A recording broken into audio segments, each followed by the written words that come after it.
lalo na nung time na yon na ang tanging livelihood noon ay, of course, pangangalakal. Pero ano yung kinakalakal nila?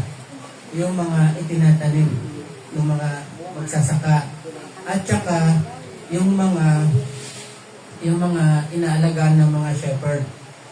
Okay. Importante yung araw para maging maganda yung tubo. Importante din yung ulan. Kasi kailangan din ng ulan para maganda yung tubo ng talim at yung ani. So, ang Panginoon, hindi siya namimili kung kanino niya ibinubuhos yung ulan at kung kanino niya pinapasikat yung araw. Ikaw ba, ito, mananampalatayang kapitbahay mo hindi. Ikaw lang yung naulanan. Tulan na kasi. Kaburi-buri na ng kapitbahay mo, ikaw na yung naulanan siya, hindi. Or balik na rin natin. Sa'yo sumisikat ng araw, sa kanya hindi. Pero ang Panginoon ay hindi. Whether nagsisisi ka sa iyong kasalanan or nagsisisi ka sa iyong kasalanan, pinapaulan pa rin niya yung ulan. In other words, ay nandyan pa rin yung pagpapala. Hindi pa rin nangyayari yung magninegosyo ka, malulugi ka. Hindi pa rin hayaan ng Panginoon yung bagay na yun. Kaya naniniwala ka sa Kanya o hindi. Actually, yung mga masasama nga sila nga yung mas mabilis umasenso. Bakit? Bakit? Masasama nga malalakas mambudol yung mga yan. Tsaka malalakas mang-scam. Ginagawa nila ang lahat ng paraan para makakuha sila ng kontrata. Ay, di. Ginagawa nila ang lahat ng paraan para makaakit kahit na mandayan na sila para lang makaakit ng kapwa, diba? Pero kung ikaw ay Kristyano, siyempre hindi mo gagawin. Hindi mo gagawin ang mga bagay nito. But ang point dito is, even ang Panginoon, hindi siya nagpapakita ng kalupitan sa mga masasama. Bakit kaya ganoon? Bakit sa tingin nyo, bakit ganoon? Kasi binibigyan niya ng chance para sila ay makita nila ang kabutihan ng Diyos. Ang buti ng Panginoon, sabi niya. Yun lang. Sana makita nila ang kabutihan ng Diyos at isurrender nila yung buhay nila sa Kanya. Okay, yun ang hinintay natin. Bakit kasi sa ngayon ganon ang nangyayari? Kasi may nakalaan ang Panginoon na time, na panahon para sa judgment. Merong nakalaan na araw. Tanong nyo kung kailan yon. September 23, 2025. Kalagpasan na. Hindi po. May inilaan na ang Diyos para sa judgment ng mabuti at recognition naman sa mga matutuwid. Diba? Pero ang judgment, dalawang judgment kasi yan eh. Yung Great White Throne Judgment at saka yung Bema Seat Judgment. Great White Throne Judgment, yan yung ihiwalay yung mabuti at masama. Yung Bema Seat naman, yan yung tinatawag natin na recognition. Bibigyan ka ng award, bibigyan ka ng corona. Ayun. Okay, bibigyan kita ng corona ng buhay. Ano ba yung mga corona? Maraming corona. Bibigyan tayo ng corona. Amen po ba? Inihintay po ba natin yon? Hinihintay natin dapat. At habang hinihintay natin, ay, of course, ginagawa natin itong mga bagay na to na pinapagawa ng Panginoon sa atin.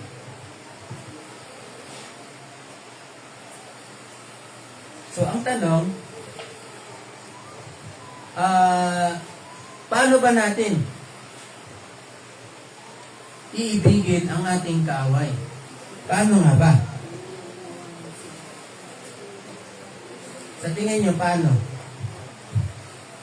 Ano ba yung empathy? Ha? Oo, nilalagay mo yung Sarili mo. yung sarili mo, kumbaga putting your shoes sa kanilang shoes.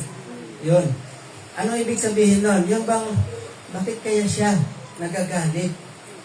Bakit kaya siya, ganun na lang yung galit niya? Bakit ganun na lang yung kanyang pagkainis para ganun? Kumbaga, ilalagay mo yung sarili mo sa kanyang posisyon. Okay? Yun yung empathy. Huwag kang mainis kagad. Kung nagagalit siya, nainis siya, ang tanong mo is, bakit kaya? Yun.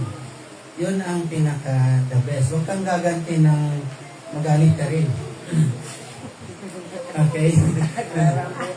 Siyempre, unang-una is, alamin mo muna kung bakit. Bakit kaya? So, imagine mo na lang, halimbawa kung si Maritoni tsaka si Marjorie, no? Si Marjorie, galing na galing kay Maritoni. Si Maritoni ang gagawin niya, subukan ko muna maging Marjorie. Siya muna yung Maritoni. Parang, yun ang empathy. Okay? Huwag muna tayong mainis kaagad, huwag muna tayong magre-retaliate kaagad o magagalit kaagad. Unawain muna natin sila. And then, of course, kailangan natin silang ipinapanalangin palagi. Again, ano yung papanalangin natin sa kanila? Na gumalaw ang Diyos sa kanilang buhay na sila ay makakilala sa Panginoon. And, pakita mo sa kanila yung totoong pagtulong o pagkalinga. So, yung word na pagkalinga kasi yung, kumbaga, pag nakikita mo nangangailangan siya, tutulungan mo siya sa kanyang pangangailangan. The same ito dun sa talinhaga ng Good Samaritan. Di ba palagi natin binabanggit yung Good Samaritan? Palagi natin binabanggit yun. Pero yun ang example dito sa, I think, Luke chapter 6. Yung Good Samaritan kasi, merong binugbog na Hudyo. Okay?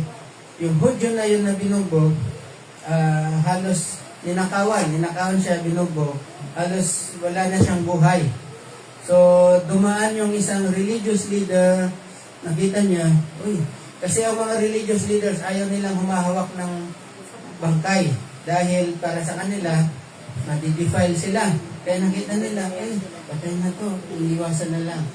May dumaan din na Hudyo, kapwa niya Hudyo, nakita niya, patay na to, ganun din.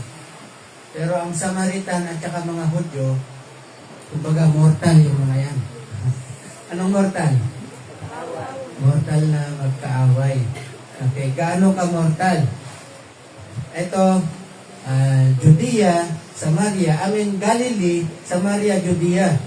Ang mga taga-Judea, papuntang Galilee, hindi sila dediretso ng Samaria. Iikot pa sila doon, maglolongkak. Para lang hindi duman sa Samaria. Ganon sila katindi, yung galit nila. Ang mga Hudyo yun. Pero yung Samaritan, nakita niya binubog yung Hudyo, naghihingalo na, tinulungan niya, inayos niya yung sugat, binildahan niya. Hindi lang yon, dinala pa niya sa isang inn. No? Ano ba yung inn? Hotel, parang gano'n.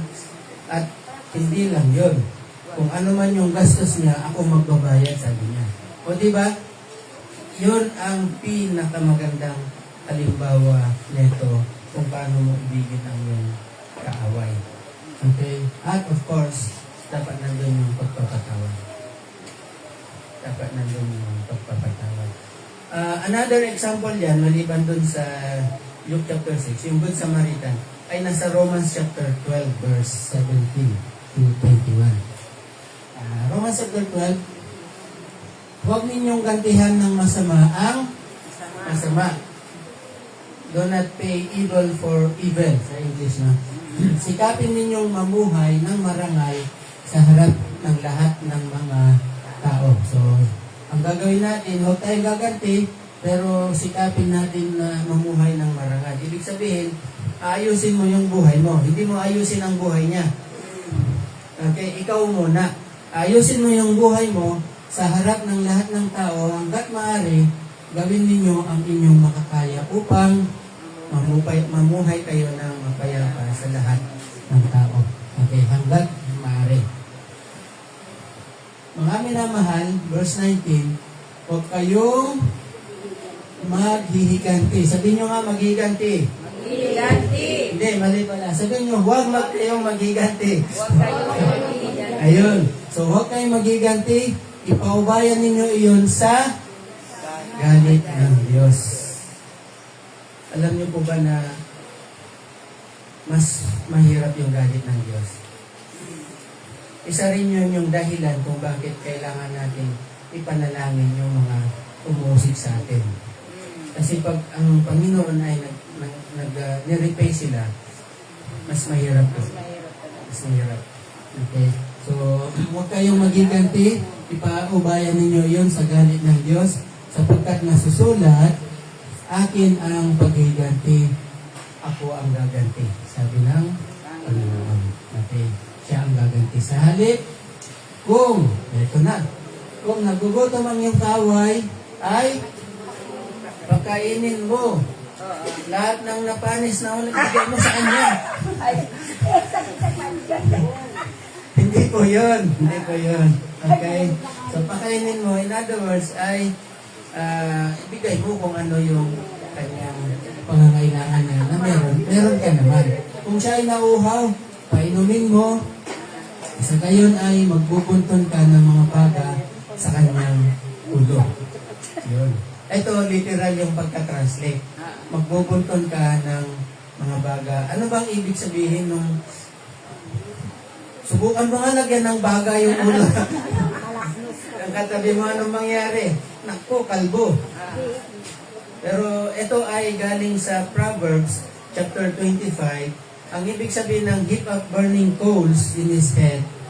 Ito kasi ay may kaugnayan sa panahon nila noon na hindi pa uso ang lighter, hindi pa uso ang posporo. Ito pa yung mga time na mahirap magsiga. Yung may gaganon, kuskus ko pa ng dalawang bato, gaganon mo. O kaya kukuha ka ng kahoy, ginaganon-ganon mo pa. Ilang oras kaya ginagawa yun? So, yung mga nagtatrabaho sa palayan, uwi sila ng gabi. Pag sinabi mo gabi, mga bandang alas 6, uwi sila, madilim pa sa bahay nila. Ikaw may ilaw ka na, may baga pa. Tapos ka na nagluto. Uwi siya,